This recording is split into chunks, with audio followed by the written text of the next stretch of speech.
Olá galera, tudo beleza? Então hoje, dando continuidade ao tema da aula passada, nós vamos ainda analisar um pouco o pensamento do Comte e hoje também apresentando alguns contrapontos. Mas antes disso eu vou fazer rapidinho aqui uma recapitulação que nós já vimos, tá? Então na aula passada nós compreendemos os 3 estágios civilizacionais propostos por Comte e ele vai interpretar o desenvolvimento civilizatório a partir destes 3 estágios. Então, para ele, lá na Antiguidade, nós temos a postura mais teológica e fictícia para interpretar a realidade. Então, nós temos uma predominância do pensamento teológico ou fictício, né?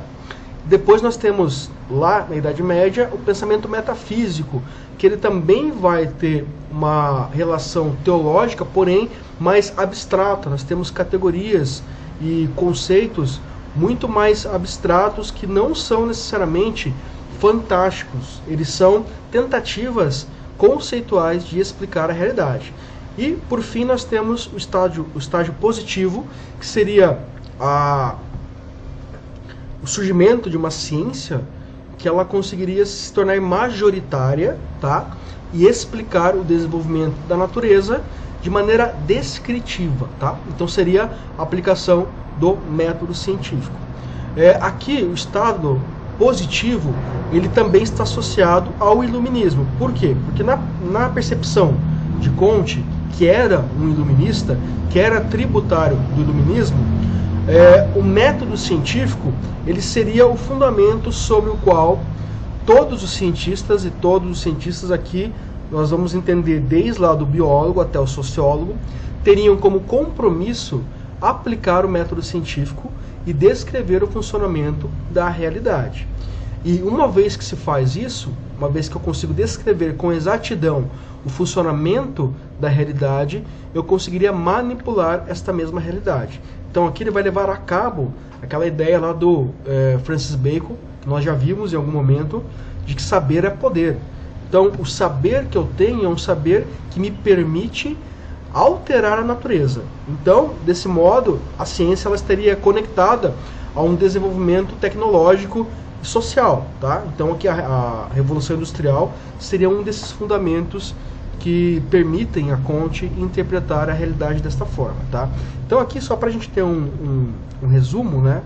Aqui também eu lembro que eu falei para vocês sobre a relação do positivismo com a nossa organização política aqui no Brasil, porque no início da República os militares estavam conectados ao pensamento positivismo, porque era uma escola, era uma doutrina que era majoritária no sistema educacional. Como naquele momento a influência maior era da Europa, todos os aristocratas que estudavam na Europa e voltavam para o Brasil tinham essa percepção do positivismo como uma ideia majoritária e que seria levado a cabo do ponto de vista social. Então, ordem e progresso é a máxima que representa o pensamento positivista, uma vez que nesta sociedade onde a sociologia ela serviria para reorganizar as instituições sociais, o progresso só seria possível a partir desta organização social. Então, do ponto de vista do Comte, toda a sociedade que existia até então deveria se referenciar ao método científico, ao pensamento iluminista, tá? Então aqui, para entendermos isso do ponto de vista bem resumido e sintético, Comte acreditava que a sociologia deveria basear-se nas ciências da natureza, sobretudo na biologia e na física, que tentam descobrir e decodificar as leis naturais. Então o Comte ele relacionava o trabalho do sociólogo de maneira análoga ao das ciências naturais. Então o sociólogo ele deveria decodificar as regras sociais, assim como o biólogo decodifica as regras do funcionamento da vida, tá? Do ponto de vista biológico. Então o sociólogo deveria ser um cientista observador, apoiando-se no conteúdo de sua análise e nos fatos. Parece bem tentador, parece razoável, porém, do ponto de vista social é muito mais complicado, porque tem uma série de contingências que vão alterar o funcionamento de uma sociedade. Por exemplo, eu tenho a pandemia agora. A pandemia, ela desloca qualquer tipo de organização social, porque ela muda totalmente o desenvolvimento das regras sociais. Então eu nunca teria uma sociedade perfeita como o Comte ele propõe, porque eu tenho esses elementos externos, eu tenho conflitos culturais. Então, para que eu fizesse isso, eu teria que me basear, de certa forma, em um pensamento totalitário, né? E aqui o Comte, anacronismo à parte, né, ele ainda não tinha no seu radar essa ideia do totalitarismo, porque o totalitarismo ele surge no século XX. Mas, sim, você pega o nazismo ou até mesmo o fascismo, existia uma ideia de que a sociedade ela deveria ser pautada por uma ideia unitária que conduzisse aqueles indivíduos em sociedade.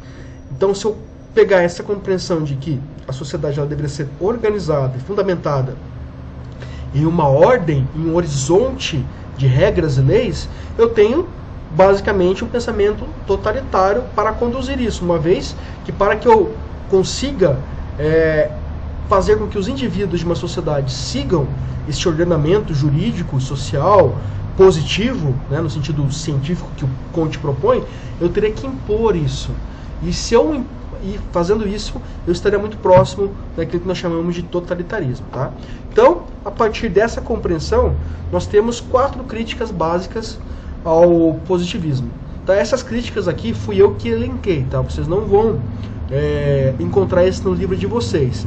Eu fiz aqui de maneira resumida só para nós entendermos quais são os problemas que nós podemos identificar dentro do pensamento positivista. Aqui eu estou me baseando em desenvolvimentos que surgiram depois, desenvolvimentos científicos que vieram a ser desenvolvidos depois, que superaram o positivismo. O positivismo já é uma doutrina que ela do ponto de vista científico, ela já é considerada superada. Por quê? O primeiro tópico aqui, o método. Do ponto de vista metodológico, a proposta do Comte ela já foi superada, porque a ciência ela não tem a intenção de apresentar uma interpretação absoluta. Inclusive, a ideia de lei da natureza ela entrou em desuso. Hoje você não tem mais uma compreensão de leis da natureza. Você tem uma teoria, a ideia de teoria, que não é uma suposição, mas um conjunto de evidências. Então uma teoria é isso, um conjunto de evidências. Porém eu não posso determinar que esse conjunto de evidências, de interpretações de mundo, sejam absolutos, porque amanhã ou depois pode aparecer um outro cientista que refute essa compreensão. Quem vai desenvolver essa análise falseável da ciência é o Karl Popper. Então, o Karl Popper, com a ideia de falseabilidade, o que é falseabilidade? É você tentar falsear a própria teoria, se você é um cientista, para que, desta forma, você tenha 2 resultados possíveis. O primeiro, se você tentar falsear a sua teoria, você vai conseguir identificar problemas nela. Então, uma vez que eu identificar problemas nessa teoria, eu tenho que abandoná-la e desenvolver novas formas de interpretação. Ou, se eu não conseguir refutar essa teoria, mesmo com outras evidências, ela vai se tornar ainda mais forte e ela vai seguir ali como paradigma. Tá?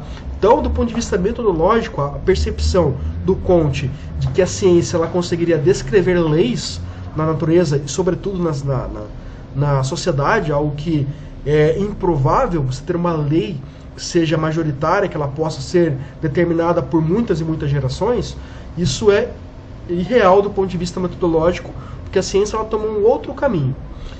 Outra crítica que se faz ao positivismo, a ideia de que os saberes cartesianos eles seriam a base do conhecimento científico. O que são saberes cartesianos? A ideia de que cada saber está separado por uma disciplina, que é basicamente o que nós fazemos na escola. Nós aprendemos, nós temos contato com o conhecimento humano a partir de disciplinas. Essa também é uma influência do Comte do processo educacional, tá? Que ainda não foi superada. A ideia de que eu aprendo matemática descolado da física, que eu aprendo história descolado da filosofia e da sociologia. Então essa ideia cartesiana de caixinhas que eu vou aprendendo também foi superada. Hoje o conhecimento ele é muito mais interdisciplinar. E eu posso dar um exemplo, que foi o mesmo exemplo que eu dei na aula passada. A ideia da pandemia. A pandemia agora ela não pode ser interpretada apenas por um viés biológico, virológico, que vem lá da análise do vírus. Eu tenho que compreender também os aspectos jurídicos, os aspectos econômicos, os aspectos sociais. Então, é um fenômeno, a pandemia agora, que ele demonstra uma expressão interdisciplinar. Ou seja, eu preciso de várias disciplinas, de várias áreas do conhecimento para poder interpretar este fenômeno. Para o Comte, isso não seria possível, porque ele pensa cada conhecimento dentro de uma atribuição específica, tá? E também, a partir disso, ele pensa a hierarquia dos saberes.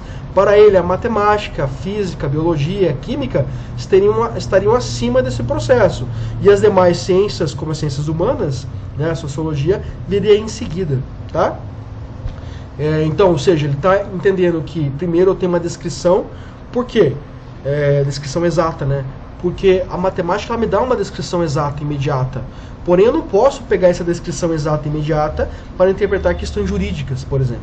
Então, ele vai entender que por eu conseguir ter resultados muito mais eficazes, muito mais absolutos, com a matemática, ela seria uma ciência superior, digamos assim, tá?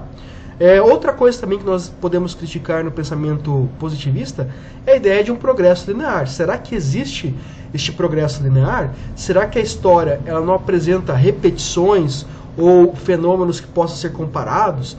Ela apresenta, né? A própria ideia agora da pandemia, eu posso pegar a pandemia do Covid, apesar de não ser a mesma pandemia lá da Idade Média, que foi a peste negra, eu posso traçar um paralelo para poder entender alguns impactos que sejam semelhantes, tá?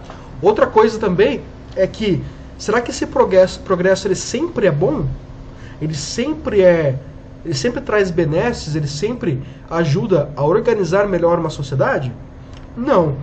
Um exemplo disso também é a própria Segunda Guerra Mundial, que foi uma espécie de laboratório armamentista, onde muitas armas que nunca haviam sido utilizadas até então foram utilizadas, e isso só foi possível por conta da Revolução Industrial, por conta da produção em massa. A bomba atômica ela surge a partir da física moderna, que explora ali a energia atômica a partir da fusão e da fissão nuclear. Então, será que a ciência ela sempre vai produzir capacidades melhores dentro de uma sociedade?